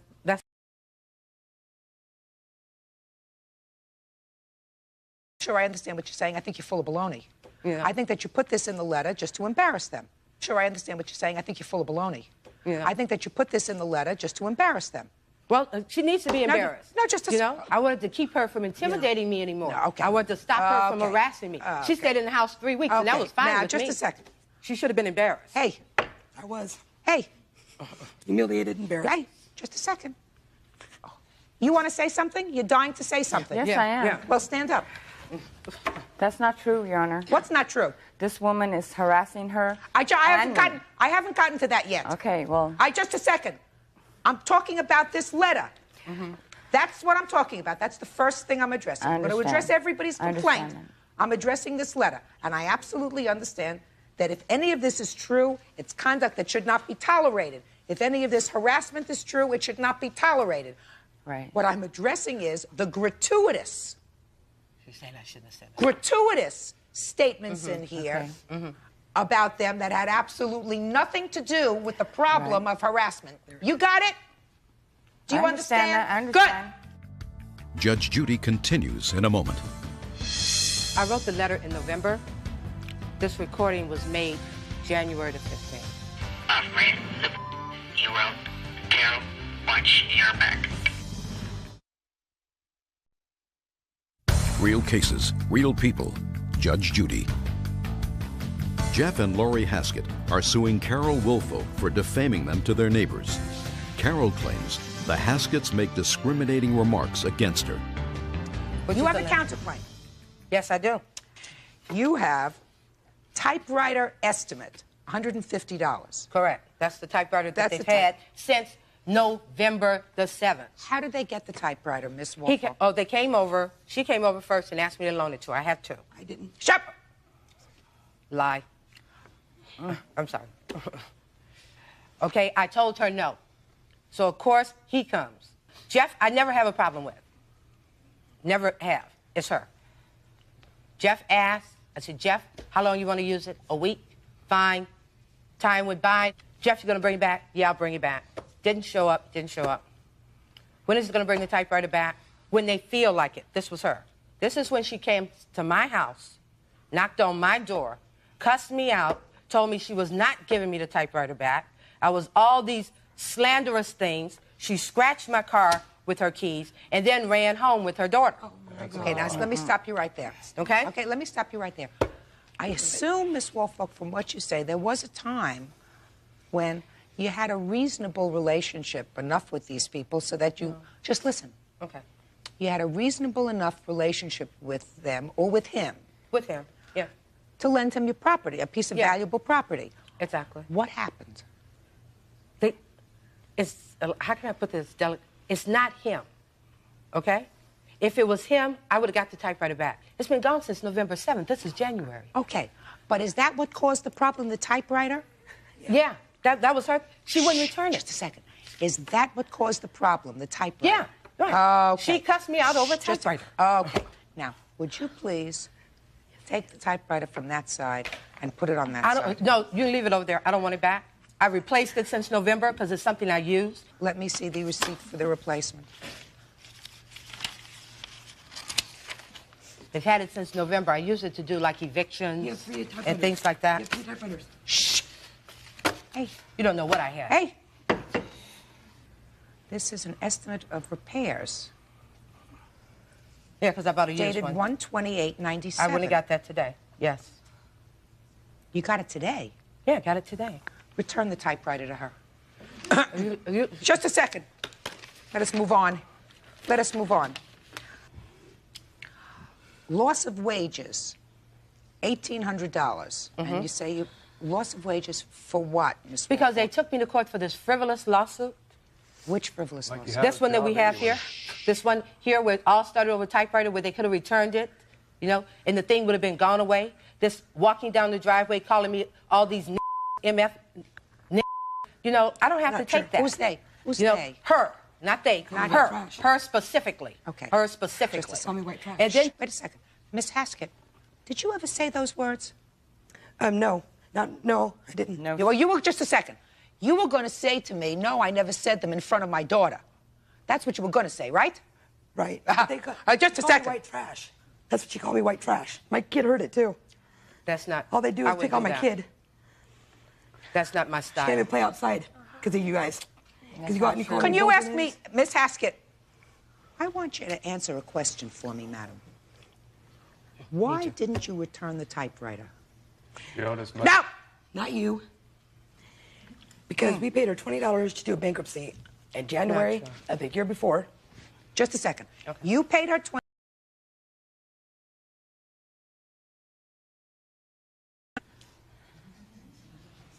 You paid her $20 in January of... You paid her $20 in January of 1997 to do a bankruptcy for you. Slowly. And then what happened? She never did it. So, she never did the bankruptcy for you for $20. Hey! I'm sorry. I want you to be quiet. I'm quiet. So you borrowed her typewriter. You did. Yes, ma'am. And I'm still waiting for you to tell me why you didn't return the typewriter.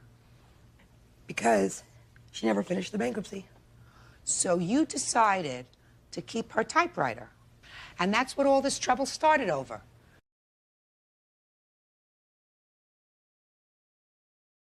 Come. Because if this lady was supposed to do something for you and you paid her come. Because if this lady was supposed to do something for you and you paid her $20 and she didn't do it, you had several choices. You could have either written it off, you could have written her a letter, and you could have said, I want my $20 back. We did. And if she didn't give it to you, you could have sued her. But what you chose to do is take her very expensive machine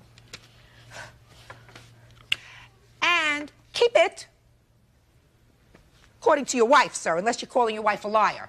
No, but You're calling your wife a liar? No, I'm not. Well, that's what she says. She says she kept. Sentence. What? I'd like to finish what I was going to say. Go ahead. This $150 typewriter of hers, she kept outside in the yard. The rain. It was an extra. It was rusty. It never.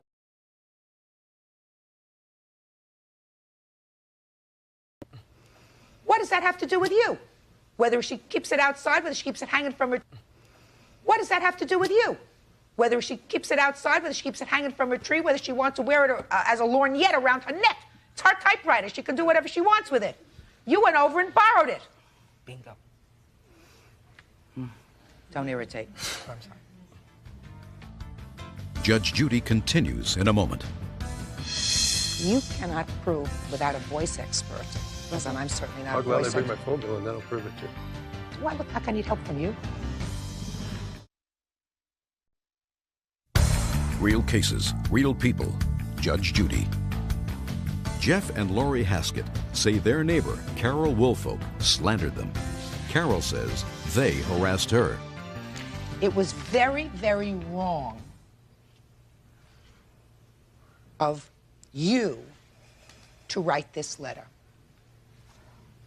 Because it's not right to divulge things that have been told you in some sort of a confidence. It wasn't a confidence. Sure it was. You just they knew. No, listen to me. Everybody knew. Hey, I'm really smart. Okay. All right? You just told me 5 minutes ago, and my memory is totally intact, that you found out certain of this information when you were eviction. preparing their bankruptcy. So that was told to you in what we call a fiduciary relationship, which means you were preparing papers for them and you found out certain information. Can I say something? Nothing. You have to acknowledge that it was the wrong thing to do to put that thing in this letter. When you're angry, maybe sometimes you do wrong things. That's Okay. right. So you were angry. Okay. Yeah. Right. That's what the officer told her to do. She called Well, he Gardena. didn't, he didn't tell me specifically to do that. Of course she did. Why don't you just sit down? But he did tell me to write the letter. Hey, why don't you just sit down? But he did tell me to write the letter to stop the intimidation and harassment. Listen, He suggested. I said to you, there's nothing wrong with Yeah, writing the exactly. letter. The problem was the other things that you put in the letter. That Yeah, you you're angry. You're angry. That's You've been absolutely wrong. We have doing You know, criminal activities, people. like selling food stamps. Hey, She bought them. listen. You're a liar. Listen to me. Listen to me. You don't come into court, sir, with clean hands. Neither you nor your wife. You know what that means? It means that you started this problem. She reacted to it, but you started it. And you started this because you did the wrong thing. Now, you say that you have received death threats. Yep. And you wanted me to hear, I assume, something on that tape recorder. Carol, people up front. I've read the you wrote. In a letter. You are not going to get enough until we come through that brilliant. Carol, watch your back. Does that sound like my voice? 141. We didn't do it. Prove it. Go Let's to the phone tape my company, prove voice it. on there right now I swear on and the see Holy what it Bible, I sounds didn't do it. We are not that dumb. We took it to court. I wrote the letter in November. This recording was made January the 15th. Doesn't matter, man. Which means everyone in the park had a copy of that letter and had gone on, like about the typewriter. Actually, Your Honor, I forgot about it. They could have kept it. I had another one that I was using. Life goes on. Miss Woolfolk, I am presented with a really serious problem in this case. Each of you is suing the other for $5,000. You cannot prove without a voice expert, because I'm certainly not I'll a gladly voice bring expert. my phone bill and that'll prove it too. You could have called for Watch more. just a second. Do I look like I need help from you? Sorry. You cannot prove without a voice expert that this recording, as disgusting as it is made by anybody standing on that side of the table. I cannot prove that, you're right. So what I have here is a situation where these people started a problem. They started a problem by taking your property and not returning it. Clearly wrong. I absolutely believe, because she says it, that she called you vicious names, she says, in front of her daughter. So that makes it okay. Oh that's not true. I'm sorry. Could you speak, please? That is not true. Is that true, Kara? That is not true. Just a second. That is not true. You're not even listening. I am. That's not true. What's, you mean? That is not true. I told you to sit down. Yeah, well, I'm just. I told you to sit down. Do you understand what I said? Because this lady is not wrapped too tight because she doesn't understand what I said. I'm not wrapped too tight. That's not true. Put her out. Ma'am, step up. No, this way. I don't care. Judge Judy continues in a moment.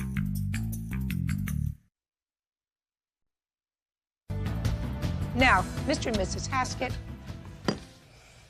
you want $5,000? Yes, ma'am. You get $5. That's what you're going to get. You started this problem, and that's what you're going to get, $5, which, madam, you are going to have to pay them. Do you understand? $5. So I get harassed, and I get Just a second. Okay. Just a second. Now, you have a counterclaim. That's right. And she has acknowledged that she called you names which are terrible. Made life uncomfortable. Made life uncomfortable. Not as uncomfortable as you're making it for my daughter. And you have a legitimate complaint against them. So I am awarding you on your counterclaim $5. You understand? You people had better stop torturing each other. You did the absolute wrong thing. She did the wrong thing by circulating those things in that letter against you. She did the wrong thing. She acknowledges she did the wrong thing. Yeah, she says she was angry. Yeah. She was angry because of the way you were treating her. And you were treating her in a miserable way, considering the fact that you started all the trouble over this stupid machine. Don't work. See? It don't work. We each have a judgment for $5 against the other. Thank you very much. This case is over. Parties are excused. You may step out. Yeah, that's fine. Yeah, out the back door to your right. Judge Judy continues in a moment. And on the next Judge Judy. Party's on Greg versus Allison. Step forward, please. 19-year-old Kimberly Gregg claims 20-year-old Jordan Allison, the father of her child, smashed her radio. Jordan says Kimberly threw his television out the window. Order. All rise. Your Honor, this is case number 419 on the calendar in the matter of Gregg versus Allison. Parties have been sworn in, Judge. You may be seated.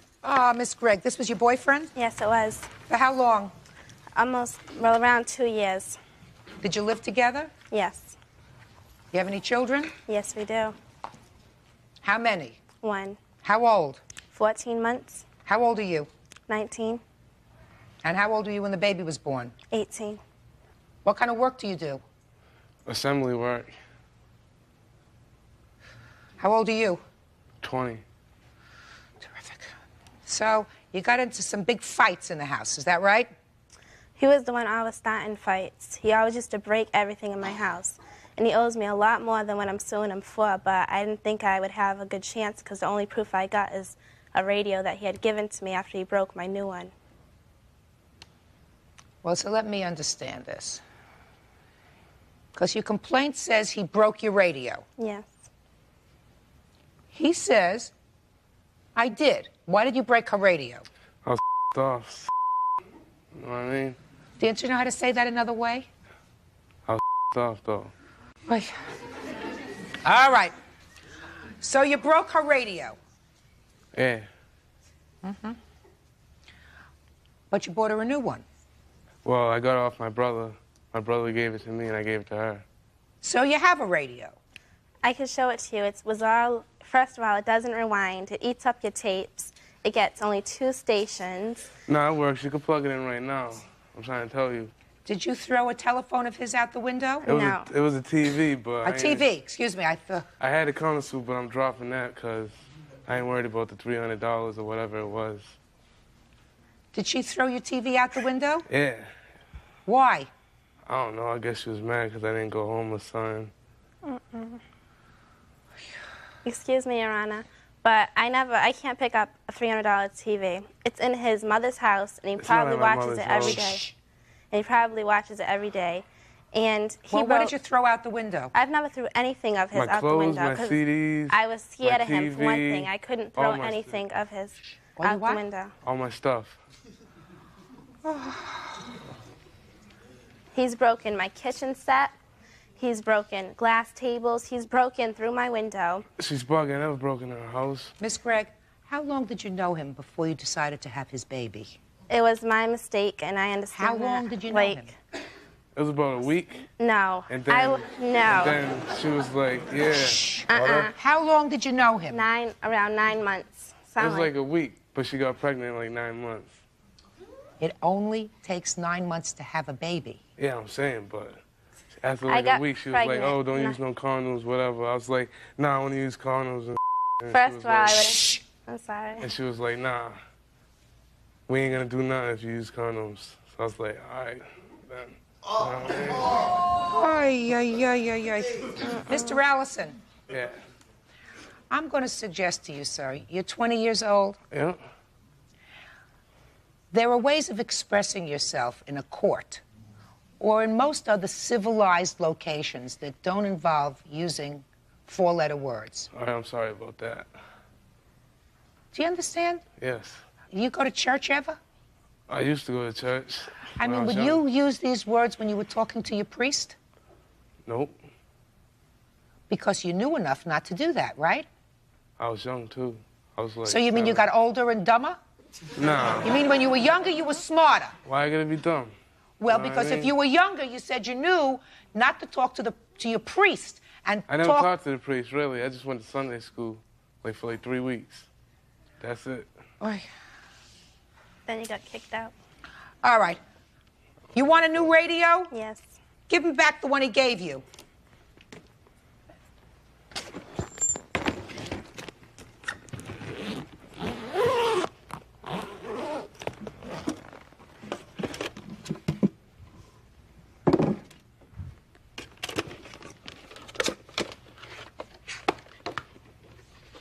You want to keep this radio? No, I don't. She doesn't want that radio, Mr. Allison.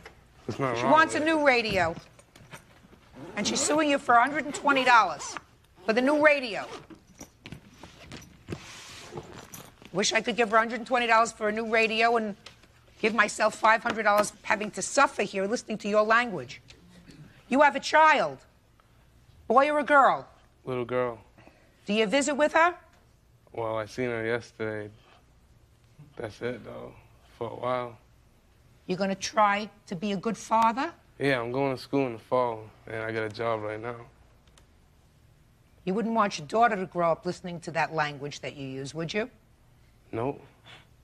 Excuse me, but he swears all the time in front of her. So if he didn't want her to grow up listening to that, he wouldn't do that in front of her. Well, you're absolutely right.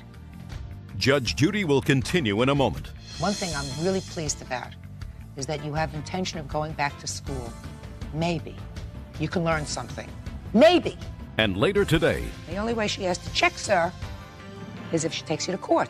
So this is a very foolish thing to have. Very stupid. Real cases, real people. Judge Judy. 19-year-old Kimberly Gregg claims 20-year-old Jordan Allison, the father of her child, smashed her radio. Jordan says Kimberly threw his television out the window. So the two of you, who had absolutely no business making a child, made a child, and neither one of you... Why didn't we have any business? We used to love each other. Because you made this child, sir, when you were 18 years old? It doesn't matter. Oh.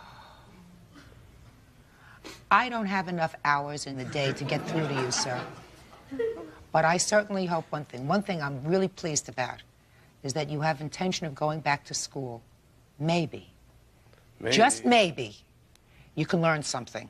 Maybe. What are you trying to say? I don't know nothing now.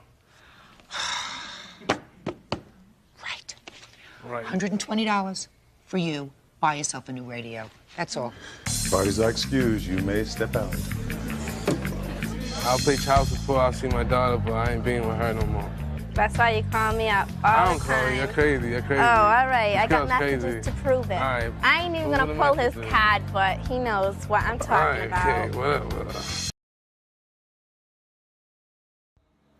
Chia sẻ báo giá đây các bác, một cái mã bếp dòng Rinnai màu nâu cà phê rất là đẹp này các bác này. Rinnai mặt màu nâu cà phê nhé. Cái dòng này là dòng đa chức năng. Dòng này dòng đa chức năng, tức là nó có nhiều hơn cái chức năng cơ bản cạn nước, tắt lửa, tự động khóa ga. Đấy, nó nhiều hơn chức năng so với những cái chiếc bếp khác. Bếp Nhật thì nó sẽ có hai cái chức năng cơ bản chính. Đó chính là cái tim cảm biến này các bác này. Cái tim cảm biến này sẽ chạm vào đít nồi để đo cái nhiệt độ nồi. Khi nhiệt độ nồi đạt từ 200 cho đến 250 độ C là bếp sẽ tự động tắt lửa và khóa ga. Vậy thì chiếc bếp này, đây là tim cảm biến. Thì con bếp này ngoài cái chức năng an toàn tự động khóa ga và tắt lửa thì nó còn có rất nhiều ưu điểm các bác nhé. Các bác có thể nhìn thấy cái đôi bo lửa của bếp này. Bo lửa của bếp thì gần như là các cái khe ra lửa. Các cái khe ra lửa nhá, không hề có bị bất kỳ một cái dấu hiệu gọi là hoen dỉ hay là mai một gì đâu. Các bác nhìn không ạ? Cái bo lửa cực kỳ đẹp này các bác này. Đấy, bo lửa rất là đẹp nha các bác nha. Độ mới của cái bo lửa này thì phải đạt khoảng tầm 95%. Họng bếp này các bác này. Các bác có thể nhìn thấy họng bếp này, họng mới giống như một chiếc bếp mới luôn nha các bác nhé. Một chiếc bếp mới một chiếc bếp mới thì họng nó cũng chỉ được như thế này thôi các bác ạ. Đấy. Nó chẳng qua là con này thì nó có sử dụng rồi. Có sử dụng rồi thì nó có dấu hiệu của sự sử dụng rồi. Và nó có theo thời gian thì nó có một số cái dấu vết của thời gian thôi nhé. Mặt thì sẽ là mặt màu nâu cà phê này. Mặt màu nâu cà phê phủ kim tuyến nhá, cực kỳ đẹp luôn. Màu bếp này rất là sang các bác ạ. Màu bếp này rất là sang. Con này thì sẽ có điều chỉnh nhiệt độ 160, 180 và 200. Điều chỉnh nhiệt độ chiên rán các bác nhé. Còn phím này là phím 3S để các bác chiên rán đồ khô cho bếp không bị tắt này. Còn bên này là đồng hồ hẹn giờ bếp nấu. Và thời gian hẹn giờ bếp nấu sẽ là tối đa là 90 phút nha. Bếp nấu thì các bác sẽ hẹn được tối đa 90 phút. Còn bếp nướng, mẫu này thì bếp nướng sẽ không có hẹn giờ. Dòng này là dòng đa chức năng cho nên là bếp nướng sẽ không có hẹn giờ các bác nhé. Khay nướng, vị nướng, độ mới cao này. Đấy, khay nướng, vị nướng các bác nhìn này. Rất là đẹp đúng không ạ? Vừa đẹp vừa sáng nha. Đấy, khoang nướng phía trong này. Khoang nướng phía trong giống như một chiếc bếp mới luôn. Đấy, các bác nhìn này. Giống như một chiếc bếp mới nhá. Nó sáng và nó rất là đẹp. Mẫu này thì có điều chỉnh nhiệt độ chiên rán này, có khay nướng, có hẹn giờ bếp nấu và đời này là đời cao. Mẫu này đời 2022 nhé các bác nhé. Tháng 11 năm 2022. Bếp cũng sẽ đánh lửa bằng pin đại như thế này. Đây là khay chứa pin và các bác sẽ nhét pin vào cái khay này nhá. Đấy, khay chứa pin này. Khay pin thì không chỉ dùng để đánh lửa mà còn dùng để duy trì cái nhiệt độ cảm biến của bếp nữa nhá. Để thực hiện các cái chức năng cảm biến của bếp nữa. Đấy. Mẫu này đời 2022 em bán cho các bác mẫu này với giá là 4 triệu đồng. 4 triệu đồng mà này các bác nha. Bác nào mà thích cái dòng Rinnai đời cao đa chức năng thì các bác chọn mẫu này nhá. Số điện thoại của em là 0327 238 868 ạ. Các bác có nhu cầu thì liên hệ với em nha. Cảm ơn các bác rất là nhiều.